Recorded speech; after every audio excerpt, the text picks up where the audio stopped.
বাংলাদেশে নতুন আর একটা বাইর হইছে পাঠাও। কি নাম? এটা বোধহয় সারা বাংলাদেশ ব্যাপী হয় নাই, 3টা জায়গায়, সিলেটে, চট্টগ্রামে আর ঢাকায়। এরা আরো চালাক। বাংলাদেশের ছেলেপেলেদের মাথায় চিকন চিকন অনেক বুদ্ধি। এরা ভাবলো এই উবার দিয়ে আর আমরা কত আগাবো, আমাদের গাড়ি আরো ছোট করতে হবে। এরা মোটরসাইকেল রাইড দেওয়া শুরু করছে। জ্যামের শহর ঢাকা, চিপা চাপা দিয়া এরা আপনারা নিয়ে জায়গা মতো পৌঁছায় দিবে। তো এই যে উবারের পরে আমাদের ছেলেরা বানাইলো পাঠাও। এরপরে কত কিছু বানাচ্ছে ছেলেপেলেরা, আমি তো এগুলো দেখে অবাক। রকমারি.com নাম শুনছো? বিক্রয়.com নাম শুনছো? ঘরে বসে বসে কোটি কোটি টাকা হাতিয়ে নিচ্ছে তারা। Just they are selling their ideas. যেহেতু আমাদের চাকরি কম, ওই চাকরির বাজারে আমরা লাইন দিতে চাই না। আমাদের মেধাকে খাটিয়ে খাটিয়ে আমরা নতুন তরুণ উদ্যোক্তা বানাতে চাই। চিল্লায় বলো ঠিক কিনা? উদ্যোক্তা যত বাড়বে ততই দেশের কল্যাণ হবে। মানুষ তাদের আইডিয়াকে কাজে লাগিয়ে গোটা বিশ্বকে তাক লাগিয়ে দিচ্ছে। আমরা আমাদের সমতল ভূমিতে চাষ করতে চাই না।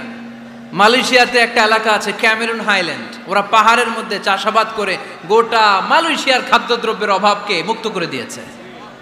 পাহাড়ের মধ্যে ওখানে ফুলের বাগান, ক্যামেরুন হাইল্যান্ড প্রায় 6000 ফিট উঁচু, প্রচন্ড ঠান্ডা।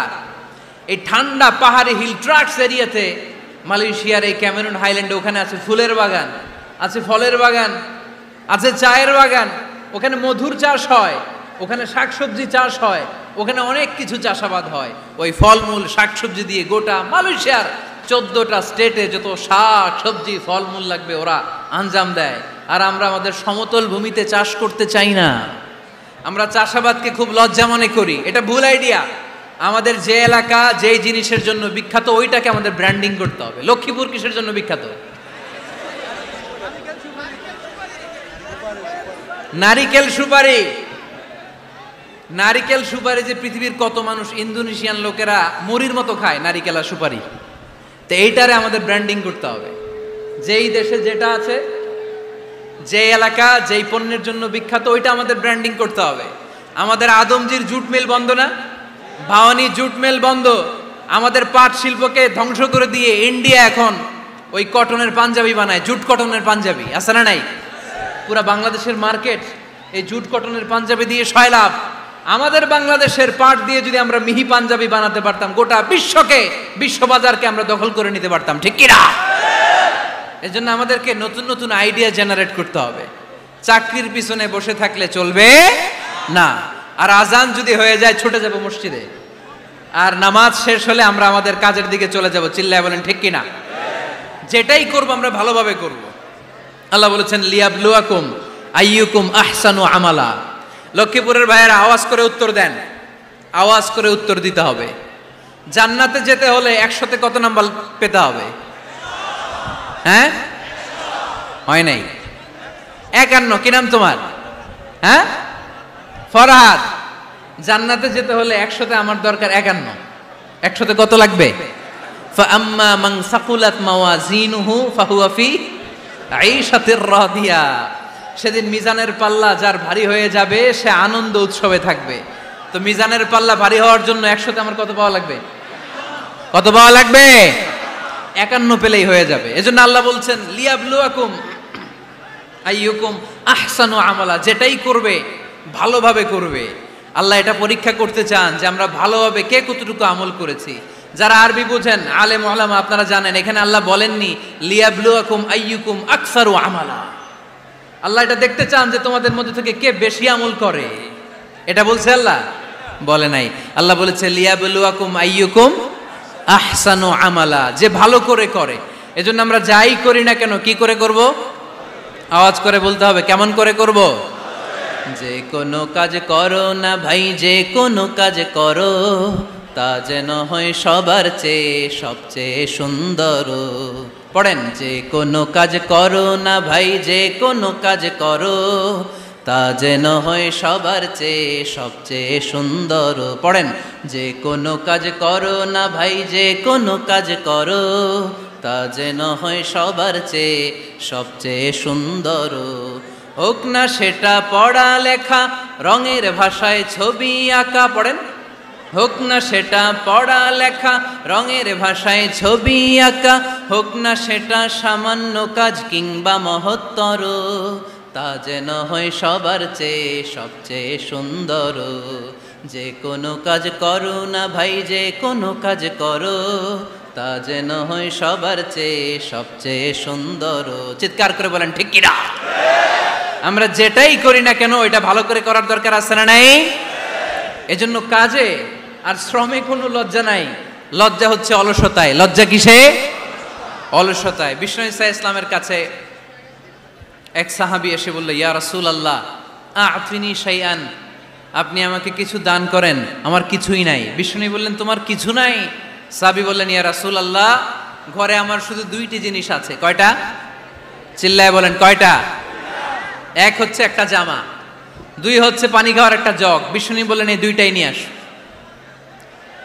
বিশ্বনবীর কথা শুনে ওই সাহাবী ঘর থেকে জামা নিয়ে আসলেন, পানি খাওয়ার জগ নিয়ে আসলেন। বিশ্বনবী সাল্লাল্লাহু আলাইহি ওয়াসাল্লাম ওনার মোবারক হাত দিয়ে এক হাতে জামা ধরে আরেক হাতে পানির জগটা ধরে সাহাবীদের দিকে উদ্দেশ্য করে বললেন, মাইয়াশতারি হাদাইন, এই দুইটা জিনিস কেনার মতো কে কে আছে দেখি? কয়েকজন হাত তুলল। বিশ্বনবী বললেন, কত দিয়ে কিনবা? এক সাহাবী বলে, ইন্নী আশতারিহিমা বিদিরহাম, ও নবী যদিও এগুলো আমার দরকার নাই, কিন্তু আপনি যেহেতু নিলামে ডাক তুলেছেন, ইয়া রাসূলুল্লাহ ইয়া হাবিবাল্লাহ, আপনার সম্মানে আমি 1 দিরহাম দিয়ে দুইটা জিনিস কিনে নেব। 1 দিরহাম, একটা জামা, একটা পানি খাওয়ার জগ, দাম কত? 1 দিরহাম। বিশ্বনবী বললেন, না না, 1 দিরহাম তো অনেক কম হয়ে যায়, মাইয়াজিদু আলা যালিক, এর চেয়ে বেশি দামে কে কিনবা? আরেক সাহাবী হাত তুলে বলতে লাগলো, ইয়া রাসূলুল্লাহ ইয়া হাবিবাল্লাহ ওয়া ইন্নী আশতারিহিমা বিদিরহামাইন, আমি এই জামাটার পানি খাওয়ার জগটা 1 দিরহাম নয় 2 দিরহামের বিনিময়ে কিনতে চাই। বিষ্ণু ইসা ইসলাম ওই সাহাবাকে দিয়ে দিলেন। দিয়ে 2 দিরহাম নিয়ে যে লোকটা ভিক্ষা করতে এসেছিল তার হাতে 2 দিরহাম দিয়ে বললেন, যাও 1 দিরহাম দিয়ে ঘরে খাবার কিনে দিয়ে আসো, আরেক দিরহাম দিয়ে একটা কুঠার কিনে নিয়ে আসো। শুনতেছেন? কি কিনে নিয়ে আসো? কুঠার দিয়ে কি করে? গাছ কাটে। ওই সাহাবী কুঠার কিনে নিয়ে আসার পরে বিশ্বনবী নিজ হাতে কুঠারের মধ্যে একটা কাঠের হাতল লাগাই দিলেন। আল্লাহু আকবার! হাতল ছাড়া কুঠার ইউজ করা যাবে? বিশ্বনবী নিজ হাতে ওই কুঠারের ভেতরে একটা হাতল লাগাই দিলেন আর বললেন, লা উরিদু আন আরাকা 15 আইয়াম, এই কুঠার নিয়ে জঙ্গলে যাও, গায়ে অনেক শক্তি আছে, কাঠ কাটো, এই কাঠ কেটে বাজারে বিক্রি করো, সামনের 15 দিন যেন আমি আমার চোখের সামনে তোমার না দেখি। বিশ্বনবীর পরামর্শ অনুযায়ী কুঠার নিয়ে ওই সাহাবী জঙ্গলে চলে গেলেন। কাঠ কেটে বাজারে বিক্রি করতে করতে 15 দিন পরে 10 দিরহাম নিয়ে বিশ্বনবীর দরবারে হাজির হয়ে গেলেন। 10 দিরহাম নিয়ে বিশ্বনবীর কাছে হাজির হয়ে গেলেন। সাহাবী এসে বলল, ইয়া রাসূলুল্লাহ এখন আর আমার ভিক্ষা করা লাগে না, আমার গায়ে অনেক শক্তি আল্লাহ দিয়েছে, আই এম ভেরি এনার্জেটিক, আপনার দেয়া বরকতের কুঠার দিয়ে আমি কাঠ কেটে কেটে স্বাবলম্বী হতে শুরু করেছি। সুবহানাল্লাহ পড়েন। আমি এখন 10 দিরহামের মালিক। বিশ্বনবী বললেন, লা আইয়াহতাতিবা আহাদুকুম হুজমাতান আলা যাহরিহি খায়রুম মিন আইয়াসআলা শাইআন ফায়ু'তিয়াহু আও ইয়ামনাহু, যাদের গায়ে শক্তি আছে তারা ভিক্ষা না করে কাঠ কেটে পিঠে সেই বোঝা নিয়ে বাজারে বিক্রি করা অনেক ভালো, কারণ কারো কাছে যদি তুমি হাত পাতো সে দিতেও পারে নাও দিতে পারে, আর কষ্ট করলে কষ্ট কোনোদিন বৃথা যায় না। চিল্লায় বলেন ঠিক কিনা? বিষ্ণু ইসা ইসলামের অনুপ্রেরণায় এই সাহাবা অল্প কিছুদিনের ব্যবধানে স্বাবলম্বী হয়ে গেলেন। What is the moral of the story? বিশ্বনবীর এই প্রফেটিক স্টোরি থেকে আমাদের কি শিক্ষা? লেসন নাম্বার 1, বিশ্বনবী চাইলেই ওই 2 দিরহাম দিয়ে বলতে পারতো, যাও খাবার দাবার কিনে ফ্যামিলিতে দিয়ে আসো। সে ওই 2 দিরহাম নিয়ে খাবার দাবার কিনে ফ্যামিলিকে খাইয়ে রাত্রে আবার ভিক্ষায় নামতো। কথা কন, রাত্রে কি করতো? ভিক্ষায় নামতো। বিষ্ণু ইসা ইসলাম তাকে কাজ করে খাওয়ার জন্য উৎসাহ দিলেন। পাশাপাশি বিষ্ণু ইসা ইসলাম পার্মানেন্ট সলিউশন দিলেন। এজন্য পার্মানেন্ট সলিউশনের ব্যবস্থা করতে হবে। অনেকে আমরা যাকাত দেই, যাকাতে শাড়ি দেই, যাকাতের লুঙ্গি দেই, আছে না নাই? লক্ষ্মীপুরে এরকম দেয় নাকি? কি দেয়? হ্যাঁ, গাড়ি, গাড়ি দেয়, শাড়ি না, জাকাতের শাড়ি, জাকাতের লুঙ্গি বলতে কোনো কথা ইসলামে নাই। এগুলো খুব কম দামি শাড়ি, যাদেরকে এগুলো দেয়া হয় তাদেরকে অপমান করা হয়, ঠিক কিনা? আল্লাহ বলেছেন ওয়ালাকাদ কাররামনা বানি আদম, I have dignified the status of the sons of Adam. আমি আদমের সব সন্তানদেরকে সম্মানিত করেছি। সুবহানাল্লাহ পড়েন। আপনাদের চেয়ে সম্মানিত কেউ আছে?